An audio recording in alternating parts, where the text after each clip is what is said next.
LegoBricks.com to look at my all-custom Lego shopping mall.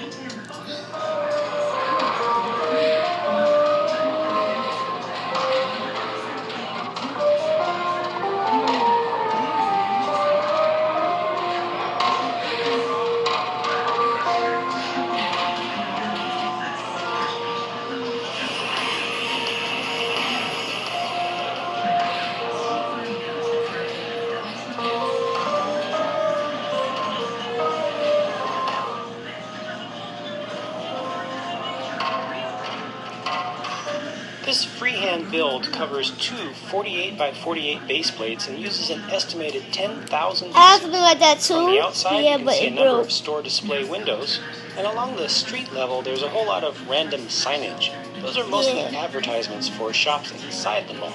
The high-arched atrium-style entranceway feature lets in a lot of light and makes a real visual statement.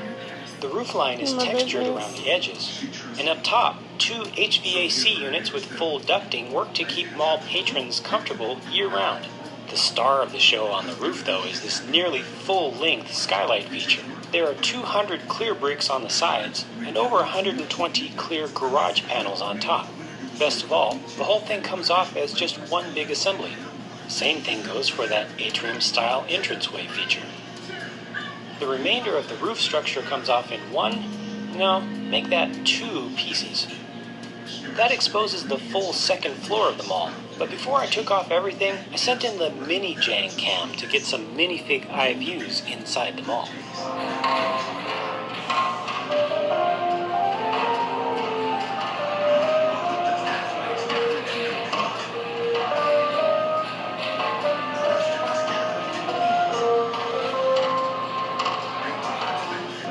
Alright, let's take a walk around the mezzanine and check out some of these second floor shops. Everybody's favorite way to get to the second floor, though, is by taking the hydraulic elevator. It's kind of a glass tube inside of a glass tube. It gives great views for folks riding inside. The elevator drops you off next to the cupcake shop. Everybody enjoys a good cupcake, and the two girls who work there are very skilled and very proud of their craft. With this great location, they end up doing a lot of business out of this small stall. Next to them is kind of a hole-in-the-wall nutrition shop. You got your protein powders over here and all kinds of wild supplements here. I don't envy the cashier because that's a really constricted space to work in all day. From the smallest shop, though, we go to one of the biggest. This mall department store spans both floors, and it's loosely modeled off an American Macy's store. Here's the second floor main entrance. The store also has its own escalator, which drops you off right in the housewares department. Glassware, pots and pans, etc. This is the clearance table, and it looks like there's a little criminal there thinking about doing some shoplifting. I think he's waiting for a nearby clerk to drop his guard and look away. Sneaky. The menswear department is pretty well stocked with a wide selection of different types of items in modern styles. Prices are decent when there's a sale. Continuing our tour, now we move on to the stuffed animal shop with two P's and an E. The entrance is pretty inviting, and you can see a kid there rushing the door. There's also a side window viewable from the first floor lobby. The store stocks all kinds of stuffed animals, including cats, dogs, bears, turtles, hares, more hair.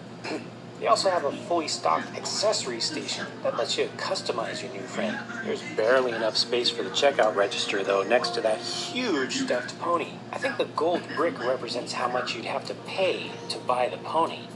Well, that's it for that store. Let's go ahead and walk across the elevated walkway. This is a pretty happy-looking family. See, they've got matching clothes. They call themselves the Extreme Team. All in good fun.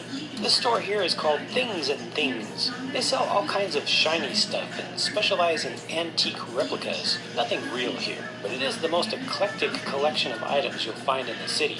Their most expensive item is this replica antique telephone. Can you believe it needed a wire to get a signal? Oh, this is cool. Old-style weapons. The elemental blades spin on their holder to grab your attention through the lobby viewable window. Next up is a gown store, where dreams are made to come true.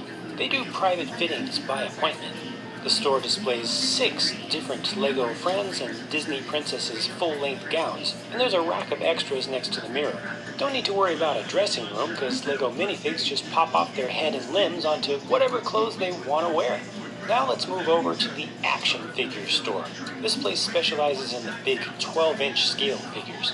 This kid is saying, yes, they have Benny! This store is the perfect place to employ my PlayStation 4 Greatness Awaits commercial guide. You can Google that. The small physical space limits stock on hand, but they still have a pretty decent selection. And you can definitely special order anything that you don't see. One thing that you can't do though is buy that super special, limited edition, convention exclusive gold figure. That actually belongs to the store owner and it is for display only. We've now reached the other end of the mall and that brings us to the second department store. This one is inspired by an American Sears store. There's the second floor main entrance looking at the checkout register. This one also gets its own escalator, and the guy coming up looks pretty concerned. I think he's worried that this crazy lady at the top might fall. She looks scared too. The men's clothing department here is not very impressive. This is like a Sears after all.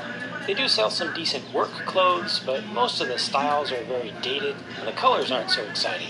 A lot of minifigs actually wonder how this place manages to stay in business at all. The situation in the women's department isn't any better. That lady right there is not impressed by the selection. And even this construction site foreman who's just looking for some work clothes to get dirty is probably going to walk out empty-handed. From a slowly failing store, we move to a wildly successful one. This is the Octan store. In my LEGO world, Octan is no longer a big oil and gas conglomerate, and the gift shop sells memorabilia from those old times. People still love the company though, so anything with an Octan logo on it will sell. That doorway leads to present-day Octan and coffee mugs.